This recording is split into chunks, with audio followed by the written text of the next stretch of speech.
بسم اللہ الرحمن الرحیم بسم اللہ الرحمن الرحیم۔ سورۃ الانفال آیت نمبر 73 کے بعد اعوذ باللہ من الشیطان الرجیم والذین، اور وہ لوگ آمنوا جو ایمان لائے، وہاجروا اور انہوں نے ہجرت کی، وجاہدوا اور انہوں نے جہاد کیا فی سبیل اللہ اللہ کے راستے میں۔ اصل میں ویسے تو یہی کلمات پچھلی آیت میں بھی گزر چکے ہیں، یہی دونوں صفات اللہ تعالیٰ نے وہاں پر بیان فرما کر فرمایا تھا کہ یہ مہاجرین بھی انصار بھی آپس میں بھائی دوست ہیں، ایک دوسرے کے مددگار ہیں، ساتھی ہیں۔ یہاں انہی کلمات کو دہرا کے ان دونوں گروہوں کی ان دونوں صفات کو دہرا کے ان کے بارے میں اللہ تعالیٰ نے ایک سرٹیفکیٹ دیا ہے، ان کو سند جاری فرمائی ہے۔ وہ سند جو ہے وہ اس حوالے سے ہمارے لیے بھی ایک مشعل راہ ہے کہ اگر وہ سند ہم بھی حاصل کرنا چاہتے ہیں تو یہ والی صفات اگر اپنے اندر پیدا کر لیں وہ سند ہمیں بھی مل سکتی ہے۔ صفات کیا ہیں؟ والذین، اور وہ لوگ آمنوا جو ایمان لائے، وہاجروا انہوں نے ہجرت کی، وجاہدوا اور انہوں نے جہاد کیا فی سبیل اللہ اللہ کے راستے میں۔ والذین، اور وہ لوگ آووا جنہوں نے جگہ دی، ونصروا انہوں نے مدد کی، اولئک یہی لوگ ہیں، هم المؤمنون جو کہ ایماندار ہیں، حقا سچے۔ یہ یعنی سچے اور برحق مومن ہونے کا اللہ تعالیٰ نے ان کو سرٹیفکیٹ دیا ہے، یا ان کو سند دی ہے کہ ان صفات کے جو حامل لوگ ہیں وہ سچے مومن ہیں۔ اس کی جو ہے نا کیفیت ہمارے اوپر بھی آئی تھی یہ پچھلے دنوں، جب امریکہ حملہ آور ہوا افغانستان کے اوپر، تو وہاں جو مجاہدین موجود تھے، غیر ملکی مجاہدین جو دوسرے مختلف ممالک سے آئے ہوئے تھے، سعودیہ سے، مراکش سے، افریقی ممالک سے، وہاں پر افغانیوں کی مدد کے لیے، ان کو جب وہاں سے جو اندرونی حالات تھے اور اندرونی جو وہاں کی حکومت تھی اس کی پالیسیوں کی وجہ سے بھی، اور پھر یہ بیرونی افواج کے آ جانے کی وجہ سے وہاں سے جب ان کو وہاں سے نکلنا پڑا تو بہت سارے لوگ پاکستان آئے۔ اس وقت بھی یہ امتحان تھا پاکستانیوں کا کہ اب یہ ان مجاہدین کے ساتھ کرتے کیا ہیں۔ بعض نے تو یہ سرٹیفکیٹ حاصل کیا، انہوں نے ان کو باوجود خطرات کے کہ ان کو اپنے خود بھی خطرات تھے کہ وہ ان کو اپنے پاس ٹھہراتے تھے تو ان کے خود جو ہے پکڑے جانے کا یا ان کے دشمنوں کے ہاتھ دیے جانے کا خدشہ تھا، کیونکہ ہماری حکومت اس وقت یہ کر رہی تھی کہ ان مجاہدین کو پکڑ کے $5,000 میں امریکہ کو دے رہی تھی۔ تو وہ بڑے خطرناک حالات تھے، ان میں بہت سارے لوگوں نے ان مجاہدین کو اپنے پاس ٹھہرانے سے انکار کر دیا اس لیے کہ ہم خود خطرے میں پڑ جائیں، لیکن بہت ساروں نے اس وقت ان کی مدد کی۔ وہ اس وقت مشکل میں تھے، فیملیز کے ساتھ تھے، بہت سارے ان کے یعنی بیوی بچے ساتھ تھے، اور وہ دربدر تھے، پاسپورٹ ان کے پاس نہیں تھے، پاسپورٹ پچھلی ان کی حکومتوں نے ضبط کر لیے تھے، وہ سفر نہیں کر سکتے تھے اور مشکل حالات میں تھے۔ لیکن پاکستانیوں میں سے بہت سارے اس وقت بھی اس امتحان میں ناکام ہوئے اور وہ یہ سند حاصل نہیں کر سکے، لیکن کچھ لوگوں کو اللہ تعالیٰ نے توفیق دی، انہوں نے ان کو ٹھہرایا بھی، ان کو مدد بھی کی۔ کچھ وقت کے بعد ان کو جب مناسب موقع ملا تو وہ نکل بھی گئے، چلے بھی گئے سارے یہاں سے۔ لیکن یہ ہے کہ ایسا امتحان آتا ہے امتوں پر، اور امت پر بارہا ہی آتا رہا ہے، لیکن یہ ہے کہ یہ خوش نصیب لوگ ہوتے ہیں وہ درست فیصلے کر کے اپنا اللہ کی رضا حاصل کر لیتے ہیں، اور جو بد نصیب لوگ ہوتے ہیں وہ غلط فیصلے کر کے ہم جیسے کہ ہم بیٹھے میں فلسطینیوں کے حوالے سے، وہ اپنے ذمے بد نصیبی مول لے لیتے ہیں۔ اللہ تعالیٰ ہم سب کو محفوظ فرمائے۔ تو سچے مومن وہ ہیں کہ جو ایک تو ان میں یہ صفات ہوں کہ وہ ایمان لائے، ہجرت کی، انہوں نے اپنا گھر بار چھوڑا اللہ کے دین کے لیے اور جہاد کیا اللہ کے راستے میں اپنے مالوں سے اور اپنے جانوں کے ساتھ، یا یہاں پہ صرف یہ ہے کہ جہاد کیا انہوں نے اللہ کے راستے میں۔ اور والذین آووا، اور وہ لوگ جنہوں نے ان کو جگہ دی یعنی اپنے پاس ٹھہرایا، ونصروا اور ان کی مدد کی، اولئک یہی لوگ ہیں، هم المؤمنون حقا جو مومن ہیں سچے۔ اور یہ نہ صرف یہ سچے مومن ہیں بلکہ اللہ تعالیٰ کی جو مغفرت ہے وہ بھی انہی کے لیے ہے، ان کے اللہ تعالیٰ ان خوبیوں کی بنا پر ان کے گناہ معاف فرما دیتا ہے. لہم واسطے ان کے مغفرۃ بخشش ہے، ورزق کریم اور رزق ہے عزت والا. والذین آمنوا اور وہ لوگ جو ایمان لائے، من بعد و بعد میں، وہاجروا انہوں نے ہجرت کی، وجاہدوا اور انہوں نے جہاد کیا، معکم ساتھ تمہارے یعنی تمہارے ساتھ مل کر، فاولئک پس یہ لوگ منکم تم میں سے ہیں. یعنی پہلے جن کے بارے میں کہہ دیا گیا تھا کہ وہ اگر وہ ہجرت انہوں نے نہیں کی تمہاری ان کے ساتھ دوستی سے کچھ نہیں ہے، وہ بھی اگر بعد میں ہجرت کر لیتے ہیں اور وہ جہاد میں شامل ہوتے ہیں تمہارے ساتھ، تو پھر وہ بھی تمہارے اسی طرح سے ساتھی ہیں جیسے پہلے لوگوں کو جن کو تمہارا دوست ایک دوسرے کا دوست قرار دیا گیا ہے. بعد میں بھی جو ہجرت کر لے گا اور ہجرت کر کے اس نے وہ جہاد کرے گا تو یہ لوگ بھی تم میں سے ہوں گے. پھر فرمایا کہ وَأُولُو الْأَرْحَامِ اور رشتوں والے یا رشتہ دار. اولو الارحام کا لفظ معنی ہے رحموں والے. رحموں والے وہ جن کے ساتھ یعنی ماں کے پیٹ کے ذریعے رشتہ بنا ہے، خون کا رشتہ ہے. بعض ان کے اولا زیادہ حقدار ہیں، بعض کے فی کتاب اللہ اللہ کی کتاب میں. یہ حکم اللہ تعالیٰ نے سورہ احزاب میں بھی بیان فرمایا ہے، یہاں بھی. اور اس کا جو پس منظر ہے وہ وہی جو مدینہ میں ایک مہاجر کو ایک انصاری کا جو بھائی بنایا تھا اللہ کے رسول نے، تو وہ مواخات مدینہ اس کو کہتے ہیں. یعنی مدینہ میں بھائی بھائی بنانا ایک مہاجر کو ایک انصاری کا. تو اس آیت کے ساتھ بھی اور سورہ احزاب کی اس آیت کے ساتھ بھی وہ حکم منسوخ ہوتا ہے کہ پہلے تو یہ تھا کہ وہ بھائی ہیں ایک دوسرے کے، حالانکہ وہ خونی بھائی نہیں تھے.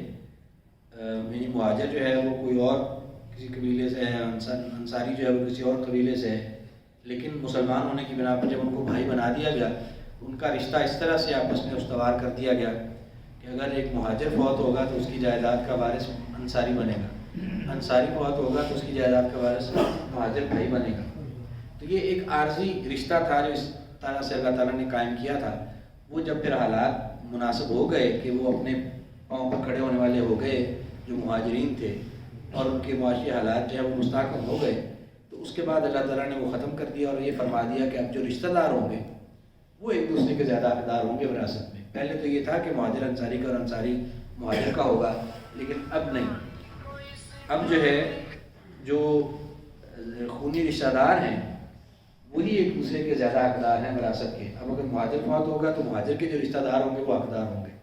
اسی طرح سے اگر انصاری فوت ہوتا ہے تو انصاری کے بھی خونی رشتہ دار جو ہیں وہ زیادہ حقدار ہوں گے. اور اللہ کی کتاب میں لوح محفوظ میں یہی قانون ہے کہ خونی رشتہ دار ہی جو ہے وارث بنتے ہیں ایک دوسرے کے. وَأُولُو الْأَرْحَامِ اور رشتہ دار، بعض ان کے اولا زیادہ حقدار ہیں بعض کے فی کتاب اللہ اللہ کی کتاب میں. ان اللہ بے شک اللہ تعالیٰ بکل شیء ہر چیز کے ساتھ علیم علم رکھنے والا ہے. یعنی اللہ تعالیٰ کو سب پتہ ہے کہ جب حالات کا تقاضا یہ تھا کہ مواخات کروائی جائے تب کروا دی. جب اللہ تعالیٰ کے علم میں آئی بات کہ اب ضرورت نہیں رہی تو اس کو ختم کر دیا. اللہ تعالیٰ کے علم میں ہر چیز کے کس وقت کیا حکم دینا چاہیے اور کس وقت کیا ضرورت ہے انسانی معاشرے کی. تو یہاں سورۃ الانفال کا اختتام ہوا. اس کے بعد سورۃ التوبہ شروع ہوتی ہے اور یہ وہ واحد سورہ مبارکہ ہے 114 صورتوں میں سے کہ جس کے شروع میں بسم اللہ الرحمن الرحیم نہ نازل ہوئی نہ اللہ کے رسول نے لکھوائی. اور یہ سورت گویا بسم اللہ کی شروع ہوتی ہے. وجوہات اس کی کئی مفسرین بیان کرتے ہیں، جس سے سب سے بڑی وجہ تو یہ ہے کہ جو احکامات پیچھے تھے جہاد کے حوالے سے وہی آگے ہیں. مضمون کا فرق نہیں تھا اس وجہ سے، لیکن یہ کوئی وجہ اللہ کے رسول نے نہیں بیان فرمائی کہ اس وجہ سے بسم اللہ نہیں لکھی. حقیقت جو اصل ہے وہ یہی ہے کہ نبی کریم صلی اللہ علیہ وسلم پر جب یہ سورۃ توبہ نازل ہوئی ہے تو اس کے ساتھ بسم اللہ الرحمن الرحیم نازل نہیں ہوئی، اور نہ نازل ہوئی اسی لیے آپ صلی اللہ علیہ وسلم نے لکھوائی بھی نہیں. تو صرف بسم اللہ پڑھ کے جو ہے اعوذ باللہ پڑھ کے جو ہے اس کو آغاز کیا جا سکتا ہے. سورت کا بسم اللہ یہاں نہیں پڑھی جائے گی. اسی بنیاد پر ایک رائے علماء کی ہے کہ قرآن پاک کو جب بھی کسی صورت کے شروع سے پڑھا جائے تو تب تو اعوذ اس لیے پڑھنا ہے کہ اللہ تعالیٰ نے حکم دیا ہے کہ جب تم قرآن پاک پڑھو تو اعوذ باللہ من الشیطان الرجیم پڑھا کرو، اور بسم اللہ وہاں پڑھیں گے جہاں صورت شروع ہو رہی ہے. اور اگر کہیں ایسی جگہ سے قرآن پاک کی تلاوت کا آغاز کریں جہاں بسم اللہ نہیں ہے، وہاں پر صرف اعوذ پڑھ کے اس کا آغاز کیا جائے گا، وہاں بسم اللہ کی پڑھی جائے گی، اس لیے کہ نہ وہاں پر لکھی ہوئی ہے نہ وہاں پر نازل ہوئی ہے. کیونکہ جہاں پر نہ لکھی ہو اور نہ نازل ہوئی ہو، وہاں پر اگر لکھی جا سکتی ہوتی تو یہاں بھی لکھ دی جاتی. تو کیونکہ جہاں نہیں لکھی گئی وہاں نازل ہی نہیں ہوئی، جہاں نازل نہیں ہوئی تو وہاں نہ لکھنی ہے نہ پھر پڑھنی ہے. تو اس لیے پھر اس سورہ کا آغاز جو ہے وہ بغیر بسم اللہ کے ہوتا ہے. تو اعوذ باللہ من الشیطان الرجیم، براءۃ من اللہ، براءت ہے یعنی براءت کا اعلان ہے، براءت ہے من اللہ اللہ کی طرف سے، و رسول ہی اور اس کے رسول کی طرف سے، الذین الی طرف الذین ان لوگوں کی، عاہدتم معاہدہ کیا تم نے یا عہد کیا تم نے، من المشرکین مشرکوں میں سے، یعنی جن مشرکین قبائل کے ساتھ تم نے معاہدہ کیا ہوا تھا، اب اللہ اور اس کے رسول کی طرف سے ان کی طرف براءت ہے. یہ مطلب ہے براءت کا. کیا مطلب؟ کہ براءت کا اعلان ہے. اور اس بات کی براءت کا اعلان ہے کہ ہمارا جو تمہارا معاہدہ تھا وہ ختم ہے، ان معاہدات سے ہم بری ہو رہے ہیں، ہمارے اب تم سے وہ معاہدات نہیں رہے جو مشرک قبائل کے ساتھ ہمارے تھے. یہ اعلان ہے، یہ برات کا اعلان ہے اللہ کی طرف سے اور اس کے رسول کی طرف سے. اور کن لوگوں کے لیے ہے؟ ان لوگوں کے لیے ہے جن سے تم نے عہد کیا مشرکوں میں سے. اس کا مزید بھی آسان ترجمہ برات کا.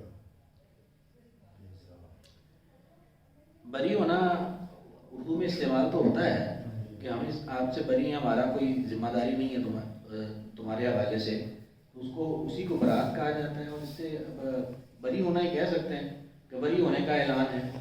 ہاں جی، بری ہونے کا اعلان ہے یا برات کا اعلان ہے اللہ کی طرف سے اور اس کے رسول کی طرف سے ان لوگوں کے لیے جن سے تم نے عہد کیا مشرکین میں سے. فسیحو، پس تم پھرو یا چلو پھرو، سیاحت کرو. سیاحت کا مطلب کیا ہے؟ کہ چلنا پھرنا. فسیحو فی الارض، بس چلو پھرو تم زمین میں، اربعۃ اشہر 4 مہینے. وَاعْلَمُوا، اور جان لو، انکم، یہ کہ تم، غیر معجز اللہ، نہیں ہو عاجز کر سکنے والے اللہ کو. وَأَنَّ اللَّهَ، اور یہ کہ اللہ، مُخْزِي الْكَافِرِينَ، رسوا کر دینے والا ہے کافروں کو. اب یہ برات کا اعلان کب ہوا، کس نے کیا، کیوں کیا گیا؟ یا اس لیے گیا کہ جب فتح مکہ کے بعد نبی کریم صلی اللہ علیہ وسلم غزوہ تبوک پر تشریف لے گئے. اور غزوہ تبوک اگر آپ کو علم ہے وہ ایک بہت بڑا معرکہ تھا جو ہونے جا رہا تھا، ہوا نہیں. رومیوں نے بہت بڑا لشکر، کئی لاکھ کا لشکر اپنا اسلام کی جو سرحد تھی تبوک کے طرف، وہاں پہ انہوں نے اپنا بہت بڑا لشکر اکٹھا کیا حملہ آور ہونے کے لیے اسلامی ریاست پر. نبی کریم صلی اللہ علیہ وسلم کو جب پتہ چلا تو آپ نے اس وقت جہاد کے فرض عین ہونے کا اعلان کر دیا بطور امیر کہ ہر بندہ جو جہاد کرنے کے قابل ہے وہ نکلے گا، کوئی نہیں پیچھے رہے گا. اور سب سے بڑا جو فنڈ اکٹھا کیا گیا وہ بھی اسی کے لیے، غزوہ تبوک کے لیے. وہ جو آپ واقعات سنتے ہیں کہ حضرت ابوبکر صدیق رضی اللہ تعالیٰ گھر کا سارا سامان لے آئے، عمر فاروق رضی اللہ تعالیٰ گھر کا آدھا سامان لے، یہ بھی وہی موقع ہے کیونکہ اس وقت اہمیت بہت زیادہ تھی. زندگی موت کا سوال تھا کہ ایک بہت بڑا لشکر ہے اور وہ اگر حملہ آور ہو گیا اور اس کو نہ روکا گیا تو پھر جو ہے اسلامی ریاست خطرے میں پڑ سکتی تھی. اس لیے اس وقت وہ اس مہم کے لیے نبی کریم صلی اللہ علیہ وسلم نے جہاد کے فرض عین ہونے کا اعلان بھی کیا، ہر ایک کے اوپر فرض تھا کہ وہ نکلے، فنڈ بھی بہت زیادہ اکٹھا کیا، اور فیصلہ آپ نے یہی فرمایا کہ ان کے حملہ آور ہونے سے پہلے وہاں پر ان پر جا کر حملہ کرنا ہے، ان کو موقع نہیں دینا کہ وہ اسلامی ریاست کے اوپر آ کے حملہ آور ہو۔ اگر کسی کو یاد ہو کہ یہ جو 9/11 کا ڈرامہ جب کیا نا امریکہ نے، تو اس وقت انہوں نے ایک پالیسی اپنائی تھی پری ایمپٹیو اٹیک۔ امریکہ نے پری ایمپٹیو اٹیک کی تھیوری کے تحت ہی انہوں نے عراق پہ حملہ کیا، اسی کے تحت ہی انہوں نے افغانستان پہ حملہ کیا۔ وہ ان کا نظریہ یہ تھا کہ جہاں کہیں بھی ہماری ریاست کو خطرہ ہوگا ہم وہاں سے خطرے کو اپنے تک آنے کا موقع نہیں دیں گے، جہاں بھی ہمیں خطرہ محسوس ہوگا وہاں ہم جا کے پہلے اٹیک کریں۔ یہ پالیسی دراصل رسول اللہ صلی اللہ علیہ وسلم نے اختیار فرمائی تھی سب سے پہلے غزوہ خندق کے بعد۔ غزوہ بدر، احد اور خندق تینوں آپ نے دفاعی جنگیں لڑی، کافر حملہ آور ہوئے اور آپ نے دفاع فرمایا، اور غزوہ خندق کے بعد آپ نے پھر پالیسی اپنی یہ تبدیل فرما لی اور فرمایا کہ جہاں کہیں بھی خطرہ ہوگا مسلمانوں کو یا اسلامی ریاست کو، ہم ان کے حملہ آور ہونے سے پہلے وہاں پر اٹیک کریں گے۔ اور اسی کے تحت ہی پھر صلح حدیبیہ کے بعد پہلا حملہ غزوہ خیبر کے حوالے سے خیبر پر کیا گیا، وہاں کی یہودی شرارتیں کر رہے تھے ان پر، اور اس کے بعد پھر جب انہوں نے شرارت کی مشرکین مکہ نے، تو فتح مکہ ہوا۔ فتح مکہ کے بعد پھر جب ادھر سے رومیوں نے فوج اکٹھی کی تو نبی کریم صلی اللہ علیہ وسلم اپنا ساتھیوں کا لشکر لے کر وہاں پہنچ گئے کہ ان کو موقع نہیں دینا کہ وہاں ادھر حملہ کرنے، ہم وہاں جا کر ان پر حملہ کریں گے۔ تو یہ اللہ کے رسول صلی اللہ علیہ وسلم کی اصل میں پالیسی ہے جو کہ مسلمانوں کو اختیار کرنا چاہیے تھی، وہ افسوس کی بات یہ ہے کہ وہ کافروں نے اختیار کی ہوئی ہے مسلمانوں کے خلاف۔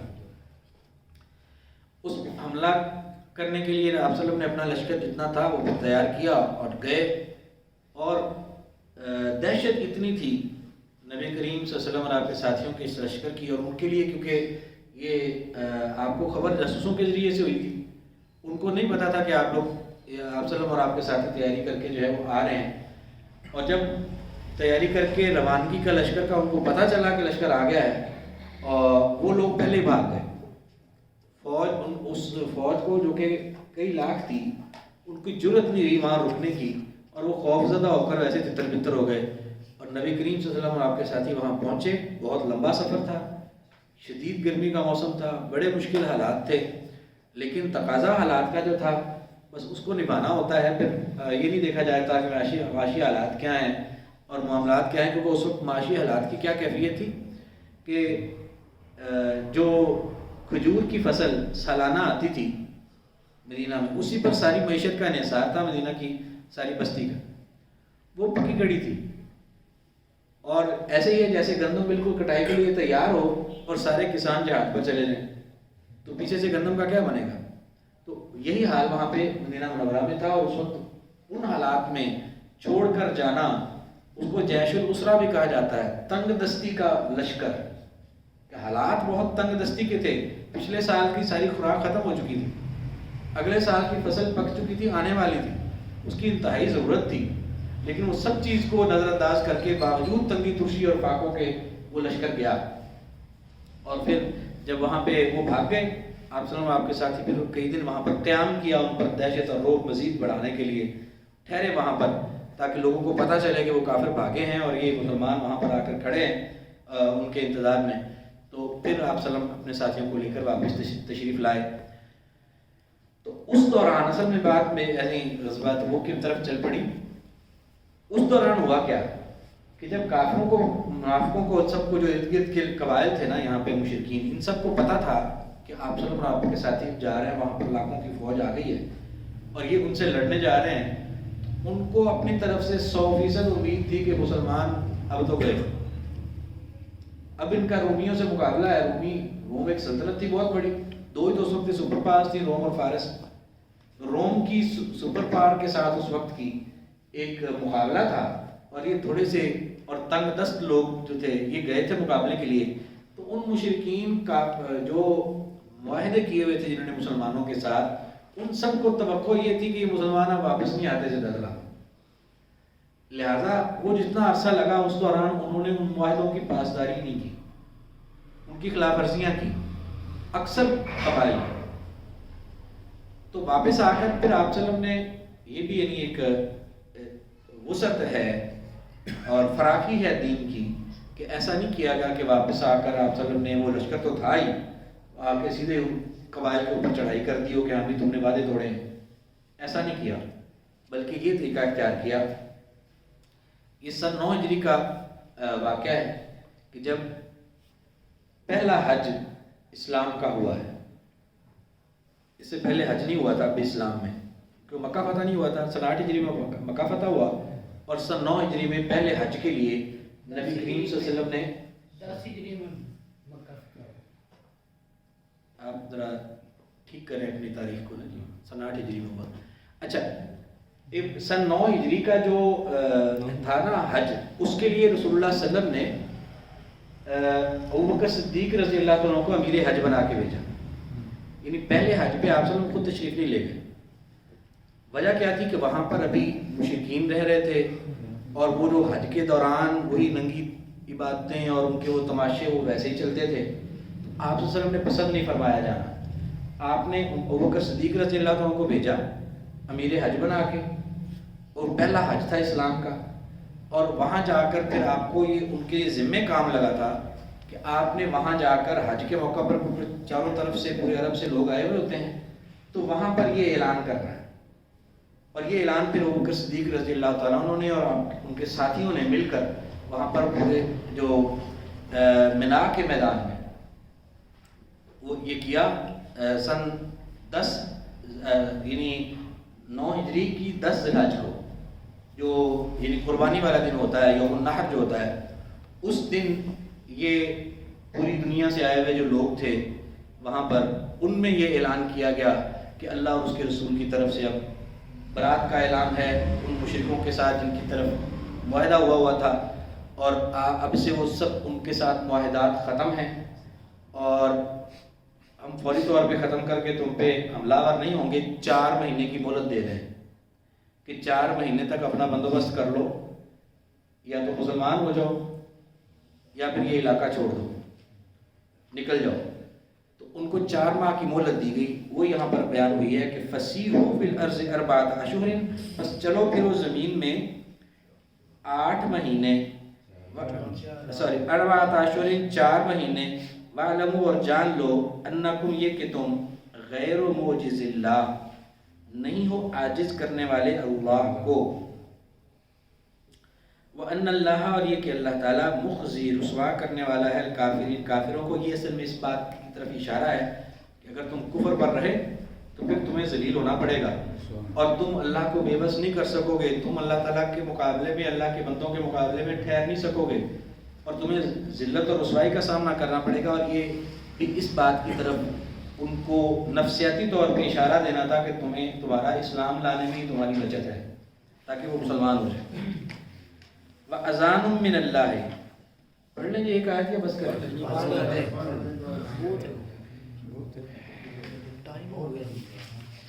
چلیں یہ نا 1.5 لائن اور پڑھ لیتے ہیں، اس پیج کو مکمل کرتے ہیں بس۔ وَأَذَانٌ مِّنَ اللَّهِ، اور اذان ہے۔ اذان کیا ہے؟ اذان کا معنی اعلان ہے، اعلان ہے من اللہ اللہ کی طرف سے، ورسولہ اور اس کے رسول کی طرف سے، الی الناس لوگوں کی طرف، یوم الحج الاکبر حج اکبر کے دن۔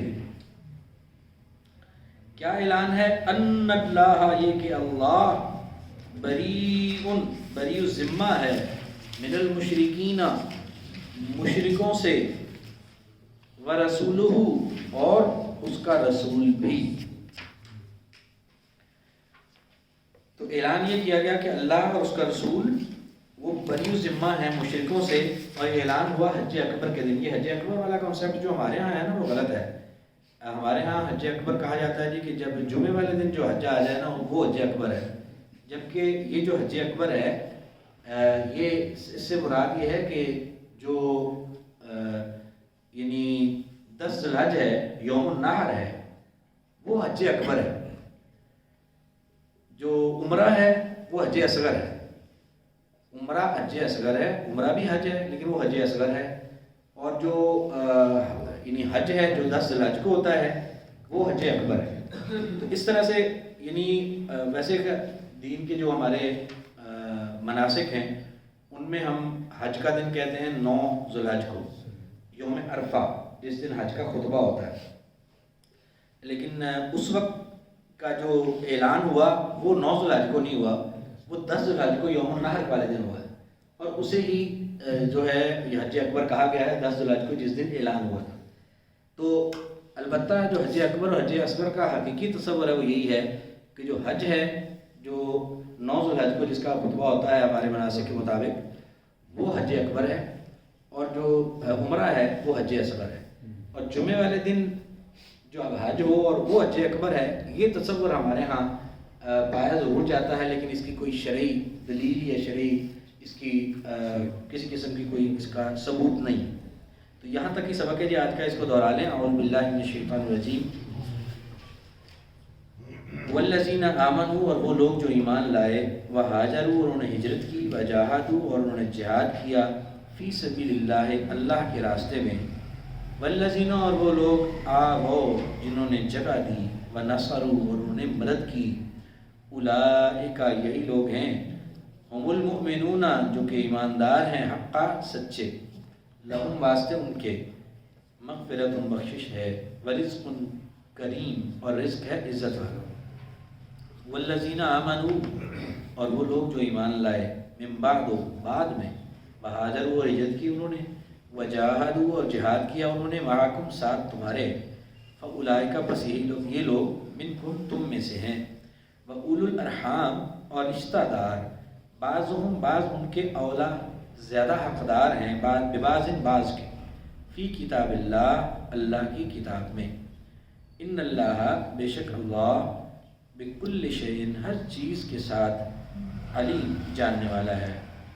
براءۃ من اللہ، براءت کا اعلان ہے اللہ کی طرف سے، یا بری ہونے کا اعلان ہے اللہ کی طرف سے، ورسولہ، اور اس کے رسول کی طرف سے، الی الذین، ان لوگوں کی طرف، عاہدتم، جن سے تم نے عہد کیا، من المشرکین، مشرکوں میں سے، فسیحوا، پس تم چلو پھرو، فی الارض، زمین میں، اربعۃ اشہر، 4 مہینے، واعلموا، اور جان لو، انکم، یہ کہ تم، غیر معجز اللہ، نہیں ہو عاجز کر سکنے والے اللہ کو، وان اللہ، اور یہ کہ اللہ، مخزی، رسوا کرنے والا ہے، الکافرین، کافروں کو، واذان، اور اعلان ہے، من اللہ، اللہ کی طرف سے، ورسولہ، اور اس کے رسول کی طرف سے، الی الناس، لوگوں کی طرف، یوم الحج الاکبر، حج اکبر کے دن، ان اللہ، یہ کہ اللہ، بریء، بری الذمہ ہے، من المشرکین، مشرکوں سے، ورسولہ، اور اس کا رسول بھی۔ جزاک اللہ، ماشاء اللہ۔